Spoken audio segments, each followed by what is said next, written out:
예, 박정우의 한판 승부, 한판 브리핑 시간 김수민 평론가와 함께하겠습니다. 어서 오십시오. 네, 반갑습니다. 예, 오늘도 박성태 실장님, 장성철 소장님 두 분도 함께합니다. 어서 오십시오. 안녕하세요. 안녕하세요. 자, 내란 특검 얘기부터 해보겠습니다. 자, 윤석열 전 대통령에 대해서 출국 금지 조치를 한 것으로 오늘 확인이 됐는데 또 오늘 체포영장 발부 여부도 나올 것으로 보이죠. 네, 12.3 내란 사태를 수사하는 조은석 특별검사팀이 윤석열 전 대통령에 대해 출국 금지를 한 것으로 오늘 확인됐습니다. 특검팀은 이달 중순쯤 특검 수사를 개시를 하면서 새롭게 윤 전 대통령에 대한 출국 금지 조치를 취했고요. 공소유지 담당 기관이 바뀌면서 해당 기관이 다시 출금 여부를 판단해 신청할 수 있기 때문에 이걸 통해서 사건을 인계받으며 출금 조치를 한 결과로 보입니다. 한편 특검이 청구한 윤 전 대통령 체포영장에 대해 서울중앙지법원은 이르면 오늘 내로 발부 여부를 결정할 것으로 보이고요. 윤 전 대통령 측은 의견서에서 특검과 경찰은 별개의 수사기관으로 경찰 단계 출석 요구를 원용해서 체포영장을 청구하는 것은 위법한 행위라고 주장을 하고 있고 예. 반면에 특검 측은 윤 전 대통령은 여러 피의자 중 한 명에 불과하고 다른 피의자들은 모두 조사를 받았다. 조사에 응하지 않은 유일한 사람이라고 밝혔습니다. 그리고 또 한 사람 김용현 전 국방부 장관 이 사람에 대한 추가 구속 여부를 가리는 영장 신문도 오늘 진행이 됐죠. 네, 서울중앙지법 형사합의 34부는 오전 10시부터 김 전 장관의 구속영장 신문기를 열었습니다. 앞서 지난 19일 조은석 특별검사는 김 전 장관을 위계 공무집행 방해, 증거인멸 교사 혐의로 추가 기소하고 법원에 추가 구속영장 발부를 요청했는데요. 김용현 전 장관의 1심 구속기관은 6개월인데 이것이 내일 26일에 끝이 나게 됩니다. 그 예. 전까지 추가 구속 여부가 결정되지 않으면 석방이 되는 상황입니다. 김 전 장관 측은 재판부 전원에 대해 기피 신청을 냈지만 해당 재판부는 어제 기각 결정을 내렸습니다. 기피 신청에 대해선 다른 재판부가 판단을 하지만 소송 지연 목적이 명백하다고 판단되는 경우에는 해당 재판부가 간이 기각을 할 수 있습니다. 김 전 장관 측은 이 기각 결정에 대한 즉시 항고 여부를 검토할 예정이고요. 다만 즉시 항고를 한다고 해도 재판의 집행은 정지되지 않습니다. 예, 자, 윤 전 대통령에 대한 체포영장 발부, 그리고 김용현 전 장관의 추가 구속 두 가지가 오늘 주요 쟁점일 것 같은데, 자, 박 실장님 어떻게 될 것 같으세요? 뭐 다 돼야 맞죠. 네, 체포영장은 사실 구속영장도 아니고 예, 조사를 해봐야 되는데 일단 나오질 않으니 아예 만날 수가 없으니 예, 계속 나와달라고 세 차례나 얘기했는데 안 나왔기 때문에 그럼 가서 잡아오겠다라는 거잖아요. 예, 그거는 뭐 관례에 비추면 법원이 또 체포영장을 잘 내줍니다. 안 나오면 쳐들어가야 되죠. 그래서 내주니까 체포영장은 당연히 나올 걸로 생각을 하고 예, 김용현 전 국방부 장관의 구속영장도 당연히 발부가 돼야 된다. 이건 뭐 사실 상식적으로는 법조인들도 그렇고 제가 좀 물어보니까 다들 당연한 거예요. 근데 직영 부장판사의 석방, 그다음에 심우정 검찰총장의 즉시 항고를 하지 않은 것들이 있어서 예, 조심스럽지만 예. 지금 많이 시스템이 정상화되고 하고 있기 때문에 음. 당연히 둘 다 나와야 되고 나올 거라고 봅니다. 예, 장 소장님. 당연히 체포영장이 발부가 돼야죠. 그러니까 그 전에 윤석열 전 대통령이 경찰의 소환 조사에 응하지 않은 것 자체가 잘못됐다고 보여집니다. 본인의 불법적인 비상계엄 때문에 나라가 위태로웠고 지금 국민의힘이나 보수 우파 쪽은 정권까지 뺏겼잖아요. 예. 그리고 본인은 얼마 전에 법원에 나가서 아니, 대통령은 여러분들이 아는 정보보다 훨씬 더 많은 정보를 알기 때문에 비상계엄의 정당성에 대해서 본인 계속 항변을 했잖아요. 예. 나가서 얘기를 해야죠. 그럼 왜 얘기를 안 합니까? 그러면은 특검이 이렇게 뭐 구속영장을 청구하기 전에 경찰이 소환 조사하기 전에 내가 먼저 나가서 내가 얘기하겠다. 내 부하들 말이야. 내 명령 받고 지금 감옥에 많이 있고 험한 꼴 많이 당하고 있는데 다 내 책임이다. 내가 나가서 적극적으로 소명하고 여러 가지 얘기하겠다. 이게 맞지. 조사를 회피하고 안 나가고 그게 맞습니까? 그건 기대고 바람이지 아직까지 그런 모습은 한 번도 보인 적이 없으시죠? 죄송합니다. 제가 많은 기대를 했군요. 아니요. 그래서 전직 당위죠, 많은 당위. 기대예요. 그래서 전직 대통령으로서 참 이러한 태도가 맞는 것이냐. 끝까지 정말 참 실망을 시키고 있다. 그렇게 말씀드려요. 체포영장은 발부되고 중요한 건 그다음에 구속영장이죠. 그렇습니다. 48시간 내에 구속영장을 이제 청구할 거 특검팀이 지금까지 했던 걸 보면 당연히 청구할 거로 보여요. 예. 일부에서는 지금 특수공무집행방해 같은 경우 사실은 경호처 간부들에게 지시를 한 부분들인데 김성훈 차장이 직접적인 지시를 받은 당사자 가장 근접 당사자인데 이분이 이제 계속 그런 게 없었다. 라고 해버리면 좀 애매할 수가 있잖아요. 음. 근데 또 다른 쪽에서 그 얘기를 하더라고요. 다른 경호처 간부들도 같이 얘기를 들은 대목들이 있거든요. 이분들이 지금 경찰 조사 과정에서 가서 다 증언을 했어요. 그래서 구속영장도 발부될 거다라고 보는 시각이 대체로 많은 것 같습니다. 예, 자 김수인 평론가, 자 내란 특검 굉장히 뭐랄까 본인들의 페이스로 수사의 속도를 잘 내고 있는 것 같다라는 평가가 나오고요. 어떻게 판단하시는지? 네, 일단 경찰이 해오던 것을 제대로 인계받아서 계속해서 하나의 기관이 하듯이 그렇게 수사를 진행하고 있는 것은 맞다고 봐야 될 것 같고요. 그리고 여기에 대해서 윤 전 대통령의 논리, 그러니까 경찰이 수사를 할 때 소환에 불응했던 것까지 왜 같이 세냐라고 하는, 쉽게 얘기하면 그 논리를 펴고 있는데 예. 뭐 이거는 받아들여지지 않을 가능성이 상당히 높다고 봅니다. 비유하자면은 야구로 치면은 윤 전 대통령이 투아웃 상황인데 예. 상대방 투수가 바뀌니까 다시 노아웃 상태로 돌아가야 된다라고 아. 얘기를 하는 격이거든요. 딱 이해됐어요. 좋잖아요. 이게 또 야구 와. 얘기하니까 바로 귀에 딱 이거 준비하신 건가요? 딱 이해됐어요. 너무. 순발력이에요. 네, 한 1분 전에 생각이 났습니다. 네, 그래서 이해됐습니다. 윤 전 대통령이 또 야구를 좋아하신다니까 이렇게 수학고. 설명을 해드리면 더 알기 쉽게 이해가 되지 않을까. 근데 이런 주장은 아마 재판부 입장에서도 억지로 받아들일 가능성이 높다고 봅니다. 예. 자 일단 요 얘기는 또 잠시 후에 놓고 떨어내서 더 할 수 있을 것 같아서, 자 김민석 후보자 얘기를 좀 해보면, 자 인사청문회가 이제 이틀째 오늘 진행 중인 상황이긴 합니다. 또 시작부터 자료 제출 얘기가 많이 나왔던 것 같아요. 네, 국민의힘 소속 배준영 의원은 전날 저희가 그렇게 자료 제공을 요청했는데 중국 출입 기록, 칭화대 성적표, 증여세 납부 내역, 대출 상황 관련 자료 등 어떤 것도 받아보지 못했다. 어제 어떤 언론에서도 의혹이 해명됐다는 보도를 찾지 못했다라고 반발을 했습니다. 예. 그러면서 오늘 마지막 기회를 드리겠다라고 말했고요. 이에 김민석 후보자는 필요하고 할 수 있는 부분을 제공하겠다라고만 짧게 답을 했습니다. 더불어민주당의 박선원 의원은 국민의힘 인사청문위원들에게 후보자의 신상을 다 파헤쳐가면서 명예를 훼손하면 안 된다라고 반박하기도 했고요.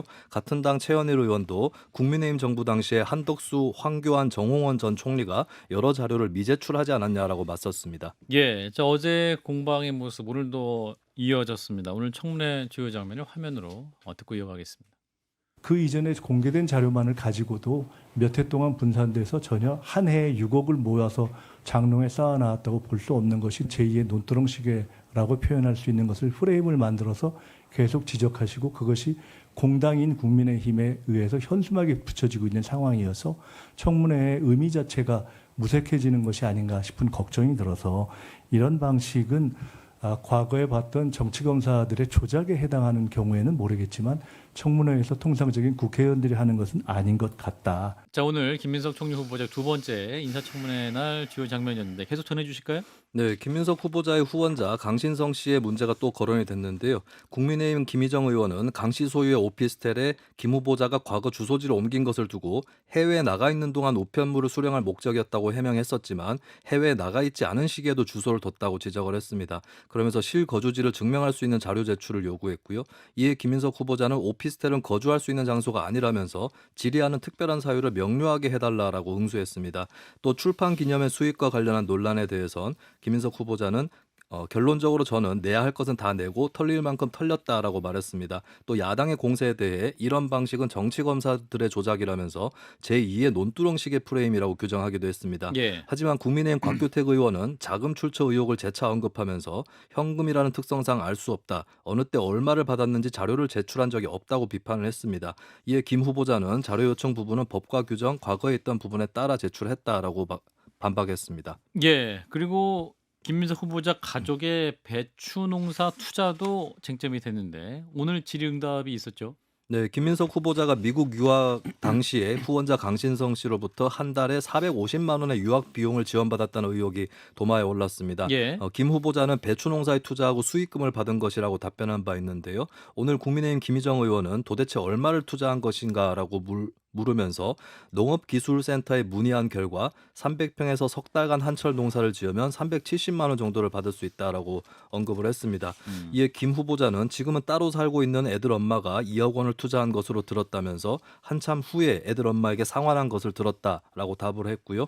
이를 종합하면 2억 원을 투자해서 한 달에 450만 원씩 투자 수익금을 받았고 투자 원금 2억 원은 이후에 돌려받았다라고 하는 것이 김 후보자 측의 주장입니다. 예. 자 김민석 총리 후보자 이틀째 청문회, 이제 오늘도 이제 청문회가 거의 끝을 향해 가고 있을 것 같은데, 자, 각종 의혹이 있었습니다. 소명 그리고 질의하는 검증하는 과정도 어떻게 보셨는지.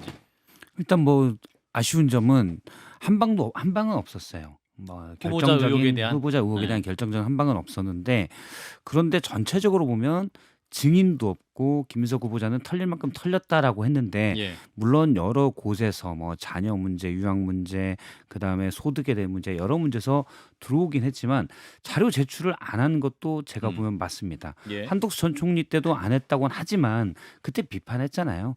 그러면 물론 지금 뭐 예를 들어 유학 자금이 어떻게 되느냐 이런 걸 다 하는 거는 저는 맞지 않다고 생각하는데 현재는 관례상 그런 것들로 청문 대상에서 검증 대상이 되니까 보다 좀 더 적극적으로 자료 제출을 했어야 되지 않나? 특히 총리 후보자로서 증인이나 참고인이 한 명도 없는 거는 문제가 좀 있지 않나? 그거는 일단 이재명 대통령이 뭐 진보, 보수, 이념적 그런 거 없다. 통합이고 실용이다라고 했으면 전반적인 그런 분위기로 가잖아요. 예. 그러면 여당에서 좀 더 통합의 의지로라도 강제 출석 권한은 없지만 어느 정도 나올 수 있는 사람들은 나와서 답변하게 했어야 됐지 않을까라는 생각은 듭니다. 그리고 뭐 여러 가지 의혹들을 제기했는데 물론 자료 제출이 국민의힘 주장대로 해서 뭐 완벽하게 되지 않았기 때문에 예. 더 못 들어갈 수도 있지만 기본적으로는 저는 뭐 엉성하거나 허물이 있다고 보지만은 뭐 낙마할 수준은 아니다라고 생각을 해요. 왜냐하면 재산 자체가 일단 적고 그리고 과거에 이제 386 운동권 같은 경우는 대부분 직업이 없을 때 예. 아는 지인들이나 그러니까 선후배들이죠 대부분 뭐 용돈도 조금씩 야 뭐 해라 그러고 뭐 거액은 아니지만 조금씩 그런 경우들이 있었거든요. 예. 근데 전체 그래서 뭐 마치 대차대조표 하듯이 그렇게 특별한 직업이 없을 때 이게 다 맞아 떨어지지는 않을 수 있다고 봐요. 그리고 출판 기념회에도 들어오는 건 뭐 평균적으로 1억 이상이 들어왔는데 국민들 눈높이에 맞지 않을 수 있죠. 근데 그것들에 대해서 김민석 후보자가 좀 더 낮은 자세로 설명을 하는데 그랬으면 어땠을까라는 생각도 좀 듭니다. 예. 장 소장님은? 낙마할 사유죠. 국회의원들은요. 규정에 맞지 않는 정치자금 1,000만 원만 받아도 배지 날라가고 다 뭐 정치 생명 끝납니다. 감옥 갑니다. 근데 제대로 된 해명이 이거는 아닌 것 같아요. 민주당 의원님들과 보좌진들에게 묻고 싶어요. 앞으로 국정감사할 때 예. 부처에 여러 가지 자료 요구를 했는데 그 부처에서 가공된 자료를 갖고 오면은 로데이터 안 내놓으라고 할 건지. 엑셀로 정리 오면. 네, 그냥 어이구 정리 잘하셨군요. 믿어야죠. 우리 총리님도 이렇게 내셨는데 이럴 건지 이거는 청문회 제대로 된 검증이 아니에요. 그래서 그런 식으로 항변을 하고 옹호하는 것은 옳지 못하다. 좀 그런 생각이 들고 좀 부끄럽게 생각해야 될 부분이 있지 않을까 그런 생각이 좀 듭니다. 이 총리 후보자 검증하는 것에 있어서 뭐 돈을 받았네 안 받았네 축의금 얼마 받았네 조의금 얼마 받았네 뭐 장모로부터 돈 받았네 안 받았네 그거보다 더 중요한 거는 거짓말 논란이라고 저는 생각이 들거든요. 예. 자신들이 가공한 자료를 낸 거랑 원 데이터, 로 데이터, 원 자료를 보면은 틀린 부분들이 있잖아요. 그게 바로 검증 절차죠. 그런데 원 데이터를 내지 않고 털릴 만큼 털렸다라고 하는 것이 맞냐 좀 그런 생각이 들고 이렇게 가공된 자료만 낸 것은 감출 것이 있었다라는 생각이 들고 나 이렇게 가공된 자료 내더라도 우리 민주당 국회에서 압도적인 의석을 갖고 있기 때문에 본회의에서 총리 인준 투표 무조건 통과될 거야. 나 이틀만 버티면 돼. 그런 좀 오만한 생각이 아닌가라는 좀 생각이 듭니다. 예. 그래서 저는 이러한 태도가 청문회에 대한 무용론 나올 것이고 이재명 정권이 처음 출범할 때 지금까지 많은 박수와 응원을 받고 있는데 흠이 생기기 시작한 것이 아니냐 그런 생각이 좀 듭니다. 자, 뭐 6억에 대해서도 주진우 의원이 마치 한 번에 6억 원을 받아서 가지고 있었던 양 그걸로 이제 사실 김민석 후보자가 강하게 반격을 했었는데 예.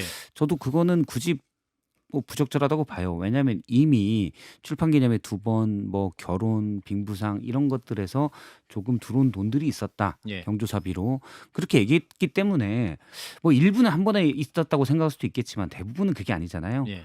그래서 그걸 가지고 과하게 반격할 필요는 없고 음. 국민의힘 의원들도 사실은 어제 이제 김희정 의원 질의에 국가 채무 비율을 묻는 질문에 지금 뭐 46%, 7% 이런데 뭐 부채 비율, 채무 비율이 약간씩 다릅니다. 그런데 20, 30%라고 이건 사실 큰 문제거든요. 그렇잖아요. 물론 제대로 파악하지 못하고 있다. 정확한 숫자는 모를 수 있죠. 당연히 외우고 있지 않으면 예. 모릅니다. 근데 대략 어느 정도 수준이다라는 거는 사실은 총리 후보자라면 알아야 돼요. 예. 그리고 이재명 대통령이 계속 얘기한 거는 적극적인 재정의 역할이잖아요. 지금 또 경제 위기니까 그러면 우리가 적극 재정을 펼칠 만한 어느 정도 여유가 있냐? 거기에 대한 하나의 바로미터가 국가 채무 비율입니다. 근데 거기에 대해서 기본적으로 레인지를 크게 잘못 잡고 있다라는 거는 문제가 있죠. 그러면 국민의힘 분들도 사실은 그런 쪽으로 더 집중했어야 되는데 뭐 얘기를 총리로서의 들어보면 자질. 그렇죠. 오히려 능력 검증을 했으면 더 국민의힘 의원들도 약간 더 잘했다라는 얘기를 들었을 수도 있을 것 같아요. 뭐 전처 이런 얘기 말고. 근데 그런 게 좀 없었다라는 생각도 듭니다. 저는 생각이 좀 달라요. 아. 그 숫자를 뭐 기억 못해서 오늘 총리로서. 많이 두 분이 다르십니다. 그래야 좀 원래 재밌지 달라요. 않나요? 예, 그게 좀 재밌으려고 그래요. 예. 아니 모를 수도 있죠. 잠깐 헷갈릴 수도 있는 거 아니에요. 깜빡 잊을 청문회가 수도 있고. 퀴즈 대회입니까? 그걸 40% 후반 뭐 50%왜 제 버스 비용 얼마예요? 1,400원이요. 말도 안 되는 소리 하고 있어요. 2,500원이에요. 좌석만 타고 다니까 그렇죠. 좌석도 그러니까 3,000원이에요. 그게 있는 청문회장 가면은 당황해서 그냥 예. 헷갈릴 수도 있고 잊어버릴 수도 있는데 예. 그야 이제 뭐 현안 파악하고 정책 공부하고 여러 가지 보고 받으면 될 것 같은데 예. 저는 뭐 말씀드린 건 계속 이제 거짓말 논란이 되는 것이고 또 하나는 민주당 의원들이 자꾸 상대방 청문위원에 대해서 공격하는 거 이거는 반칙인 것 같아요.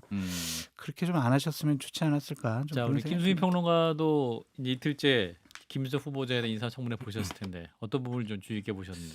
네, 국민들이 이걸 유심히 보신 분들도 좀 헷갈릴 것 같습니다. 예. 이런 재산과 자금의 흐름이 번잡한 것은 맞기 때문에 그런데 이거를 일일이 따져보기 앞서서 이제 후보자의 전체 기조가 중요한 것이 이렇게 번잡한 흐름이 있다면 이거 얼핏 보면 사람들이 오해하거나 의혹을 살 수도 있겠다라고 어느 정도 준비된 자세를 갖고 있는 게 중요하다고 보여지거든요. 예. 특히 후보자 같은 경우는 공직이나 정치의 경험이 길기 때문에 근데 현재 나오는 주요 반격 논리는 탄압을 받고 있다라는 식의 논리라서 예. 이 부분이 과연 이제 좀 납득이 가능할지 이런 부분들 그리고 또 표로 강행을 하겠다고 하면 얼마든지 임명동의안은 통과되는 상황인데 좀 국민들이 후보자를 굳이 어떤 탄압받는 약자처럼 봐줄지 이런 부분은 좀 관건이 될 것 같습니다.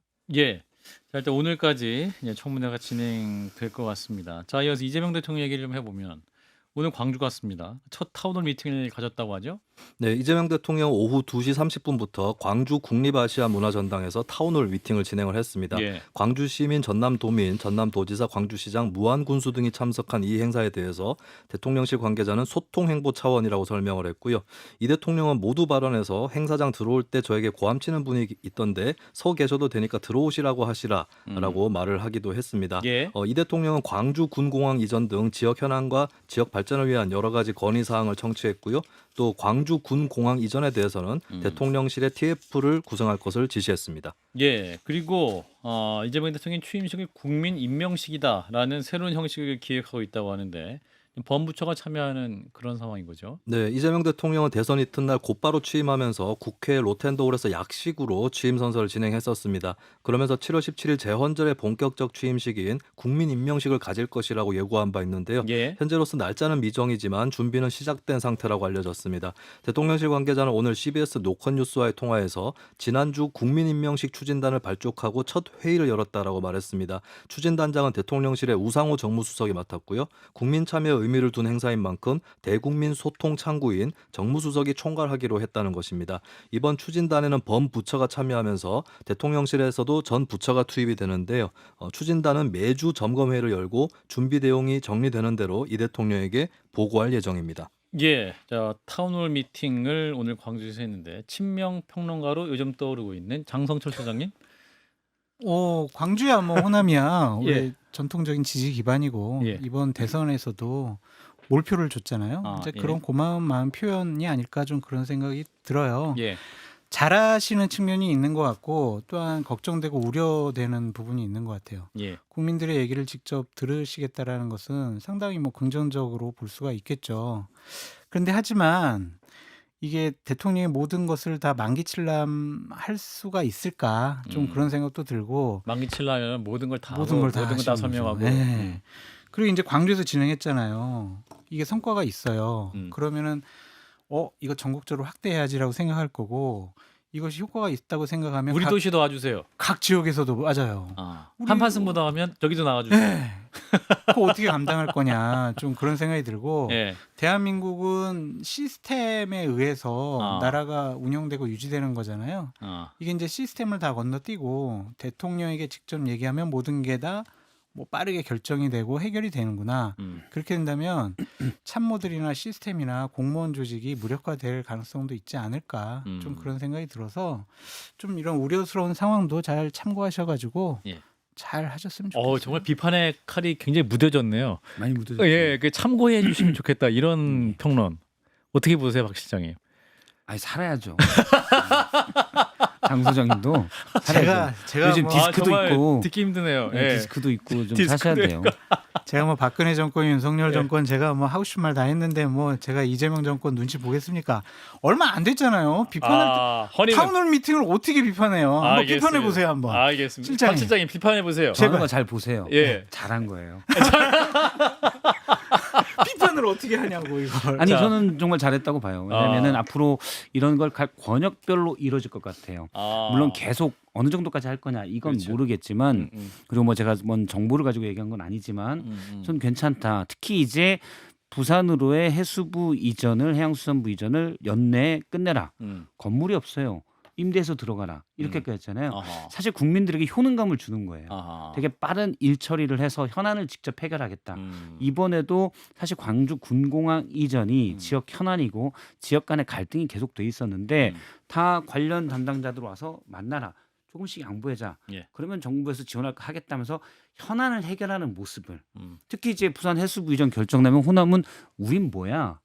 왜 영남만 챙기는 거야? 그렇죠. 라고 생각할 수 있잖아요. 그래서 바로 다음 호남 타운홀 미팅을 잡아서 제가 문제를 해결하는 모습을 보여드리겠습니다. 그리고 이렇게 보여주는 건 공무원들 또 다른 정치인들에게 이제 이재명 대통령 하나의 내가 모델을 보여주겠어라는 것도 있는 것 같아요.